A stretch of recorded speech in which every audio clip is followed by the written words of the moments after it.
Здесь делегация встречается с руководителями комитета по СМИ и редакторами газет. У Аднана Нагаева отдельное предложение ко всем собравшимся. Всем понимаем, что мы должны делать все, что от нас зависит, чтобы было меньше плохого и больше хорошего. Вот с этой целью, чтобы мы с вами, во-первых, приехали посмотреть, как вы живете, чем живете, чему-то у вас научиться, примерно сказать, чем мы занимаемся. В любом случае этот обмен будет на пользу обоим нашим народам. И основная задача, конечно, чтобы между нами был какой-то контакт, взаимодействие, дружба. Чем больше будет таких дружеских каналов, контактов между теми, кто чем-то управляет, тем меньше будет раздоров и больше понимания среди наших народов. Если будут видеть, что на каком-то уровне частые встречи, частые совместные мероприятия. Наш визит связан прежде всего с этим, чтобы с вами подружиться, наладить знакомство, возможно, на будущее запланировать какие-то общие мероприятия. И, естественно, обменяться информационными новостями. Мы уже говорили с вашими коллегами. По телевидению в новостях, чтобы обмен шел. Под газету у нас специально «Веся Республика», главный редактор. Идеи у него были, чтобы, допустим, где-то общая газета, допустим, выходила. Одна половина, допустим, пусть в месяц, допустим, один раз, два раза, не знаю, допустим, в нашей газете одна полоса ваших новостей. А у вас, допустим, наша, потом какие-то совместные мероприятия. Предложение создать общие новости и другие интересные передачи было встречено с энтузиазмом. Аксакал кабардино-балкарской прессы Мухаммед Хавице, он же главный редактор газеты «Адыгейское слово», помнит те времена, когда 5 республик Кавказа при Советском Союзе выпускали общие издания. Он считает упущением неиспользования этого ресурса в течение стольких лет. Я думаю, что эту практику можно возобновить и сделать объединенные номера вот четырех основных республик, которые были республиками до этого. И привлечь можно и Адыгея сейчас в другой в другом округе, южном, федеральном. А вот с Карачаево-Черкесии 5 республик мы могли бы сделать объединенные номера по прежней памяти. Русскоязычные номера на русском языке, значит, национальные на национальном. Чтобы они выходили в одно и то же время, в один и тот же день и при одном и том же формате. А главный редактор газеты «Заман» Хасан Канаков пошел еще дальше. Публикация статьи о Чеченской республике может начаться уже через неделю.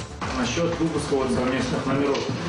Для этого, наверное, потребуется какое-то время, как я понимаю, совместная республиканская договоренность и так далее. Но прежде я бы хотел такое предложение сделать. У вас имеются все номера наших газет, республиканских, в частности, со следующей недели мы бы могли публиковать блок позитивных информаций на страницах наших газет. Если бы вы нам отправляли бы на электронные адреса, имеется в виду позитивная информация, что происходит в вас в республике там, сами знаете, да, тему? Да. Вот мы бы могли бы уже со следующей недели публиковать эти материалы. Я думаю, это было бы нам полезно и в плане перенятия опыта и так далее, и так далее. Гости обменялись и подарками в знак дружбы. В Нальчике состоялась еще одна встреча с руководителями комитета по делам общественных и религиозных организаций. Оказалось, стороны могут договориться о многом. Например, реализация многочисленных проектов. Чеченская сторона предложила участие в скором фестивале молодежи «Телек. Река Дружба», а Нальчик надеется на поддержку министерства в проекте «Куначество». То, что касается проекта «Куначество», задумка тоже была давно. Мы его реализовали в первый раз хотели попробовать, как он отработает, между двумя мононациональными районами. Это был Эльбрусский район, селение Кюнделен, и у нас приграничный Лескенский район, населенный пункт Аргудан. В принципе, хотели посмотреть, как он заработает. Всего по 2 семьи попробовали в 2009 году. То есть в каждой семье, в каждом районе одна принимающая сторона и одна отдающая ребенка. Честно сказать, сами не ожидали, что пойдет такой эффект. Получилось так, что подружились рода, к этому подключились те школы, в которых эти дети учились, к этому подключились поселения. И получилось так, что на сегодняшний день уже с 2009 года ни одно мероприятие в селе, в населенном пункте без участия друг друга не обходится. После этого мы его расширили, в принципе, попытались охватить всю республику, провели. Эффект на самом деле, при минимальных затратах он очень большой. Нальчики были удивлены работой по духовно-нравственному воспитанию, которая проводится в регионе, особенно тем, что в республике есть собственный информационно-издательский центр «Путь» имени Ахмата Хаджи Кадырова. Также они надеются на обмен опытом в борьбе с информационным терроризмом, акценты которого в последнее время сместились на Кабардино-Балкарию и Дагестан. Однако позднее руководитель ведомства признается, что ему больше всего понравилась идея создания Совета руководителей профильных ведомств северокавказских республик. Вопросы, которые мы сегодня обсудили, они позволяют нам сегодня уверенно говорить, что у нас есть очень много общих интересов, у нас единые взгляды на проблемы, которые в сфере межэтнической, межконфессиональной сегодня существуют в республиках.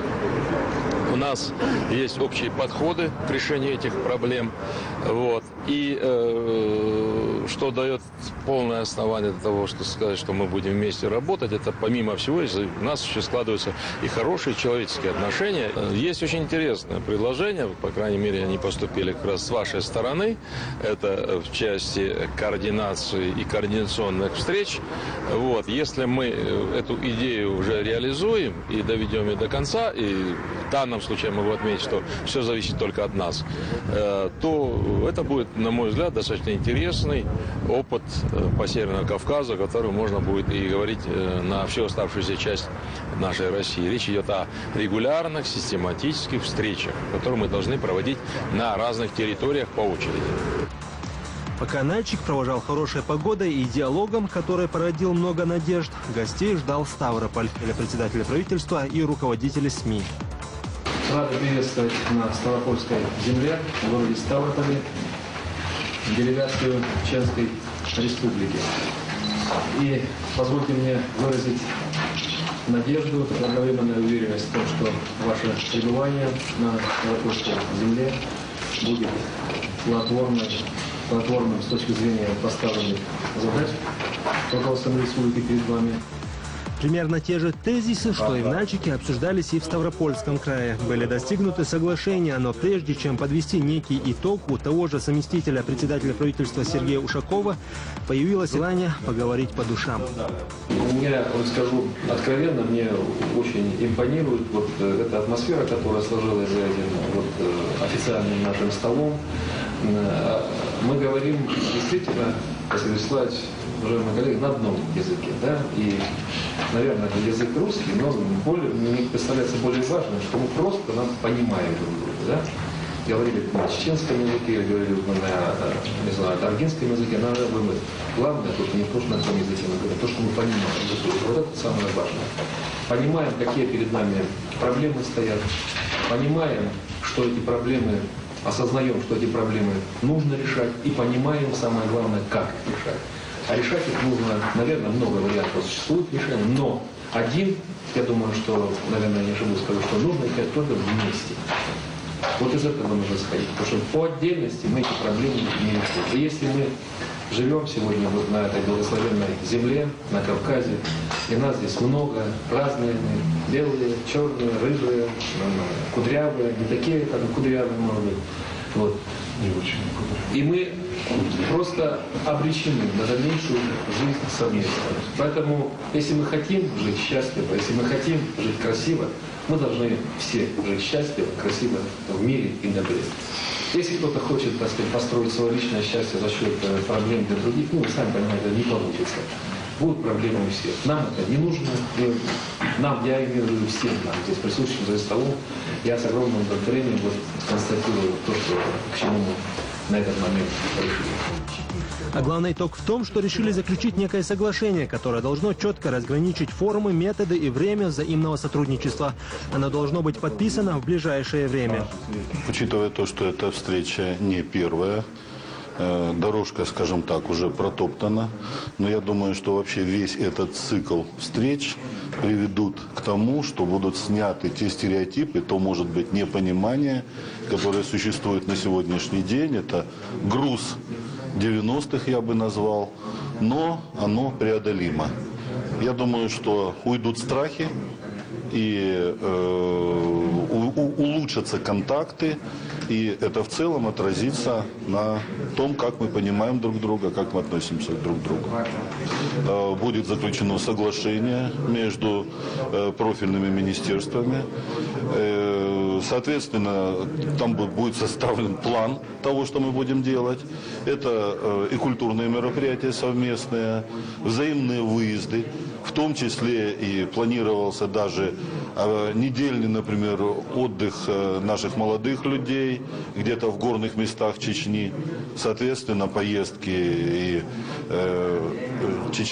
людей из Чеченской республики в наш благословенный регион. Это и знакомительные, культурные, образовательные и другие программы, в том числе инновационные в рамках Машука. Я думаю, что план может получиться очень даже насыщенным. Мы приехали с целью такое, в первую очередь, найти больше точек взаимопонимания, взаимного сотрудничества, соприкосновения в позитивном характере, и чтобы наладить сотрудничество со своими коллегами в информационном плане. Мы сегодня знаем, что сегодня сфера интернета больше занята. В принципе, молодые люди могут узнавать новости из информационных служб, но многие люди в районах, в селах живут, в принципе, многие не пользуются интернетом, в основном сегодня пользуются, большая часть пользуются телевидением. И мы хотели бы, чтобы наши народы друг о друге больше знали. Мы хотели бы, чтобы узнавать о Ставропольском крае, об позитивных новостях, изменениях, которые здесь происходят, чтобы эти новости были и на нашем телевидении, могли наши жители узнавать побольше позитивного, полезного. И чем больше будут наших новостей показывать здесь, в Ставропольского края, у нас наши жители обоих краев будут друг о друге узнавать больше позитивного именно в сфере культуры, спорта и так далее. Культура и искусство – это именно объединяющие звенья, на чем держится культура народов, на чем воспитываются подрастающее поколение. И зная друг о друге больше полезного, позитивного, постоянно это будет, когда узнавать люди друг о друге больше, это будет влиять на то, что положительные отношения будут добрососедские складываться между нашими народами. Естественно, такие пожелания, чтобы меньше спекулировали некоторые средства массовой информации или некоторые персональные личности, какие-то журналисты, где-то произошел какой-то скандал, чтобы из этого не раздували в масштабе страны какого-то скандала, не пользовались случаем, чтобы из этого сделать саморекламу или самопиар. Наши предложения встречены позитивно. Есть предложение совместных соглашений заключить о сотрудничестве. Мы его рассмотрим с двух сторон, с изменениями, какими-то поправками, предложениями, примем этот документ. Все наши предложения, я считаю, приняты позитивно, и нам сейчас нужно технические какие-то доработки делать, что какие-то мероприятия совместно уже намечать и реализовывать. У Министерства по национальной политике, печати информации в планах посещения и других субъектов СКПО. Напомню, ранее они уже побывали в Ингушетии. Для того, чтобы уверенно шагать по просторам мировой политики, любому государству необходимо наладить тесные связи внутри страны. Это особенно важно для России с ее бескрайними территориями и многочисленными национальностями. Улучшать именно эти связи выехала делегация из Чеченской республики. Их горячо принимали в Кабардино-Балкарии и тепло встретили в Ставропольском крае. Уже наметилась серьезная перспективная работа. Ну а в ближайшее время плодами этой инициативы чеченской стороны должно стать участие главных редакторов кавказских газет и руководителей интернет-ресурсов в форуме с названием «Печатные СМИ в эпоху интернета. Проблемы и перспектива развития», который пройдет в Грозном в конце апреля, а также появление в печатном СМИ Кабардино-Балкарии колонок о Чеченской республике, а в чеченских о Кабардино-Балкарии.